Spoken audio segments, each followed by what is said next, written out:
You think you're just low maintenance, self-sufficient, easygoing, the friend who never asks for much, the partner who never complains, the kid who turned out fine. But what if the habits you wear like personality traits are actually scars? What if the things people praise you for, your independence, your patience, your endless ability to hold it together, were never strengths you chose? They were strategies you built to survive a childhood where your needs didn't get met. Psychology has a name for this. And once you see it, you can't unsee it. By the end of this video, you'll be able to spot 6 everyday habits that look completely normal and trace them straight back to the silence of being a kid no one really saw. Childhood neglect isn't always loud. It's not always violence or absence. Sometimes it's a parent who fed you, clothed you, paid the bills, and never once asked how you actually felt. That kind of neglect leaves no bruises, just blueprints. And those blueprints run your adult life until you name them. I'm not going to sugarcoat this. Some of these are going to sting, but naming them is the only way out. Here are 6 habits that look completely normal, and what they're really telling you about the child you used to be. 1. You apologize for everything. You say sorry for things that aren't your fault. Sorry for asking. Sorry for taking up space. Sorry for existing in someone else's bad mood.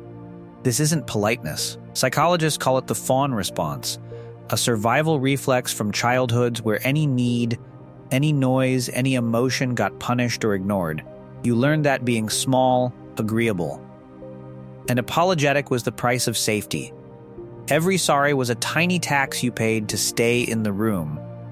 Now you pay it on autopilot, to strangers, to your boss, to the barista who got your order wrong. Catch yourself the next time sorry leaves your mouth. Ask, did I actually do something wrong? If the answer is no, replace it. Say thank you for waiting instead of sorry I'm late.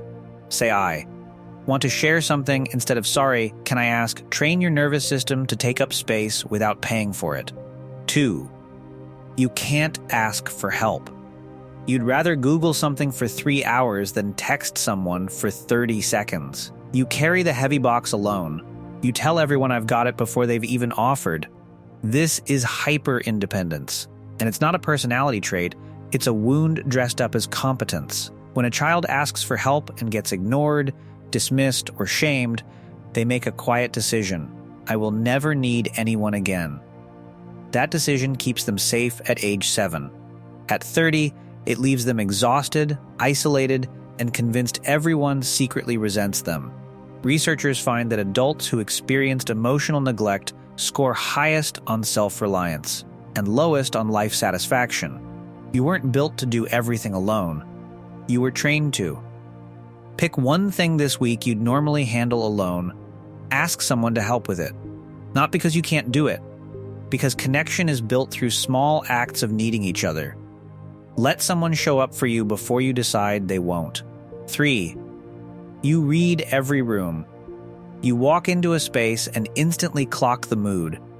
Whose voice is tight? Who didn't make eye contact? Whether your partner sighed too long when they dropped their keys. People call this intuition or being sensitive. It's neither. It's hypervigilance, a nervous system trained from childhood to scan for danger before danger arrives. When you grew up around an unpredictable parent, one whose mood determined whether dinner was peaceful or hell, your brain learned to read micro-expressions before it learned to read books. That radar saved you then. Now, it runs 24/7, draining you, making every social moment exhausting, convincing you everyone is secretly upset with you. When you catch yourself scanning, name it in your head, I'm hypervigilant right now. There is no threat. Then ground in your body, feel your feet, slow your breath, look at one object for 10 seconds. You're not psychic. You're scared. And you're allowed to put the radar down. 4. You numb out at night. You make it through the day, and the second you hit your couch, something takes over. Endless scrolling. Mindless eating. 3 hours of shows you won't remember tomorrow. You don't even decide to do it. Therapists call this dissociation, checking out of your body because your body is the place feelings live. Kids who never had a safe adult to bring their feelings to learn one thing fast, feelings are dangerous when no one helps you carry them. So you exit yourself instead. You reach for screens, food, wine, anything that turns the volume down. It's not laziness. It's a 5-year-old strategy running inside a 30-year-old's life. Tonight, before you reach for your phone, sit still for 60 seconds. Just 60. Notice what's there. You don't have to fix it. You just have to stop running from it. Numbing is a reflex. Presence is a practice. Build it 1 minute at a time. 5. You don't know what you want. Someone asks where you want to eat. Your mind goes, what movie? Don't care. What do you actually need from this relationship? You couldn't answer if your life depended on it. This isn't being easygoing. It's a disconnection from your own preferences, and it has a name. Psychologists call it self-abandonment. When a child's wants get mocked, ignored, or overruled enough times, they stop registering them at all. The internal signal that says, I want this, I don't want, that goes quiet. Not gone, quiet. You spent so long tuning into other people's needs to stay safe that you forgot how to tune into your own. Start small, ridiculously small. Pick the restaurant, pick the movie, pick the side of the bed. Each tiny preference you honor is you telling yourself, my wants matter, even when no one's watching. You rebuild the signal by listening for it again. 6. You stay loyal to people who hurt you. You make excuses for friends who let you down. You defend family members who never defend you. You leave relationships years after you should have. And you call it loyalty. It's not loyalty. It's a pattern called trauma bonding, the brain's tendency to confuse familiarity with love.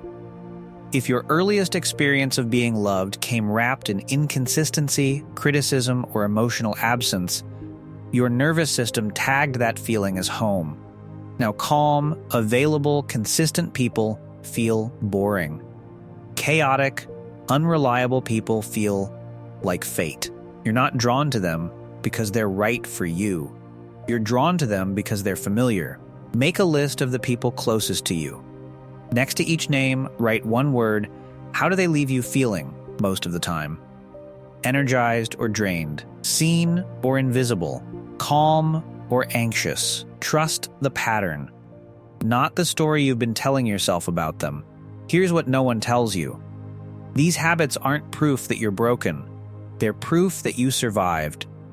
Every one of them was once the smartest thing a small kid could do in an impossible situation. The problem isn't that you developed them. The problem is you were never told you could put them down. You apologize for existing. You refuse help. You scan every room. You numb out every night. You don't know what you want. You stay loyal to people who drain you. None of that is personality. It's adaptation. The kid who learned to disappear is still in there, and they don't need you to be perfect. They just need you to finally notice them. If this hits somewhere real, you're not alone. And there's more on this channel that will help you keep going. Subscribe so the next video finds you when you need it. And in the comments, tell me, which of these 6 did you feel the hardest? I read every one.